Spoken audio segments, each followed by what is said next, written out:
রবিবার আসলেই মাথায় আসে তেলে ঝোলে ভালো মন্দ রান্না করার কথা। তো আজকে আপনাদের সাথে যে রান্নাটা শেয়ার করছি সেটা একটা চিকেনের রেসিপি। তেল আর জল ছাড়া কিভাবে রান্নাটা করলাম দেখার জন্য সম্পূর্ণ ভিডিওটি শেষ পর্যন্ত দেখবেন। একটা ননস্টিকের কড়াই বসিয়ে দিয়েছি। কড়াইটা ভালো করে গরম করার পর দিয়ে দিয়েছি চিকেনগুলো। এখানে কিন্তু কোনো রকম আমি তেল ব্যবহার করিনি। তো কড়াইয়ের মধ্যে চিকেনটা দিয়ে ভালো করে নাড়াচাড়া করে দিয়ে দিয়েছি সামান্য হলুদ গুঁড়ো আর দিয়ে দিয়েছি স্বাদ মতো লবণ। তো আজকে এই রান্নাটা হবে কিন্তু সম্পূর্ণ বিনা তেলে, আর কোনো রকম জল দেব না। এবার দিয়ে দিয়েছি 1 চামচ লঙ্কার গুঁড়ো। তো এইগুলো দিয়ে ভালো করে চিকেনটার সাথে মিশিয়ে নিয়েছি কড়াইয়ের ভেতরে। তো এই অবস্থায় চিকেনটাকে ভালো করে ঢাকা দিয়ে দেব। আজকের এই রান্নাটা করব বেশিরভাগটাই ঢাকা দিয়ে। তো এই ঢাকা দেওয়ার ফলে যে জলটা বেরোবে সেই জলেই কিন্তু রান্নাটা হবে। এখানে চিড়ে রাখা 10-12টা কাঁচা লঙ্কা আছে, দিয়ে দিয়েছি এই চিকেনের ভেতরে। আর অর্ধেক টমেটো কুচি করে রেখে দিয়ে দিয়েছি চিকেনের ভেতর। এখানে আদা রসুন বাটা আছে, দিয়ে দিচ্ছি। এখানে আছে বড় সাইজের 2টো পেঁয়াজ বাটা, তো এটাও দিয়ে দিয়েছি চিকেনের সাথে। এই সমস্ত উপকরণগুলো দিয়ে ভালো করে নাড়াচাড়া করে মিশিয়ে নেব। এইভাবে খানিকক্ষণ মিশিয়ে নেওয়ার পরে চিকেনটাকে আবার ঢাকা দিয়ে দেব। কিন্তু ঢাকা দেওয়ার আগেই দিয়ে দেব এর ভেতরে ফেটিয়ে রাখা টক দই। আজকে রান্নার মূল উপকরণ এই টক দই। এই টক দইয়ের মধ্যে কিন্তু অনেকটাই জল থাকে, সেই জলেই কিন্তু আজকের চিকেনটা রান্না হবে। আর অবশ্যই রান্নাটা ঢাকা দিয়ে করব, সেক্ষেত্রে অনেক জল বেরোবে। টক দইটা দিয়ে দিয়েছি, এবার ভালো করে মিশিয়ে নিয়েছি চিকেনের সাথে। এবার দেখুন জল বেরোতে শুরু করেছে। এবার ঢাকা দিয়ে দিচ্ছি। মাঝে মাঝে ঢাকনাটা খুলে একটু চিকেনটা নাড়িয়ে দেব।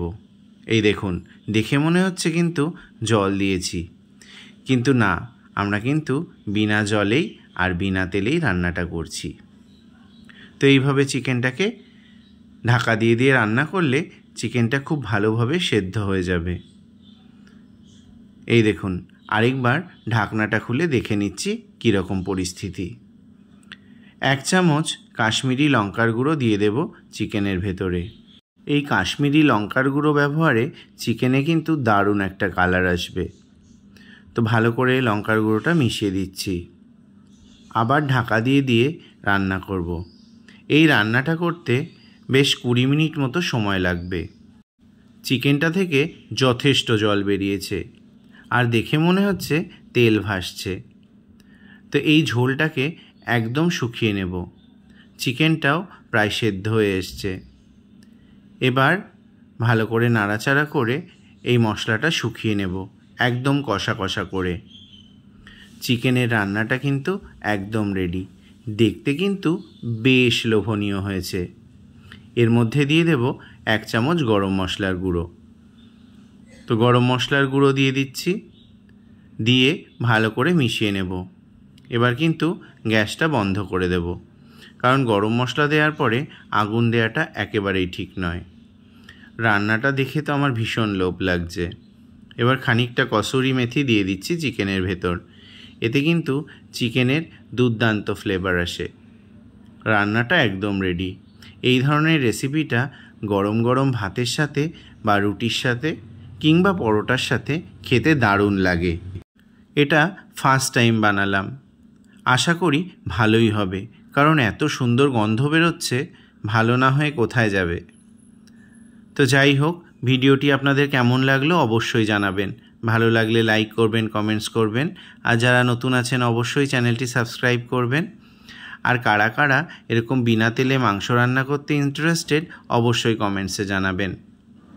আর অবশ্যই পরবর্তী ভিডিওতে জানাবেন আপনারা কেমনভাবে রান্নাটা করলেন। তো রান্নাটা তো রেডি, এবার সাজিয়েও নিয়েছি। এবার টেস্ট করে না দেখলে হবে? তো আমি তো লোভ সামলাতে পারছি না, এবার টেস্ট করে দেখে নিচ্ছি। এত সুন্দর গন্ধ বেরোচ্ছে। এবার একটু খেয়ে দেখি। অসাধারণ হয়েছে টেস্ট। তো আপনারাও বিনা তেলে চিকেনটা ঝটপট বানিয়ে ফেলুন।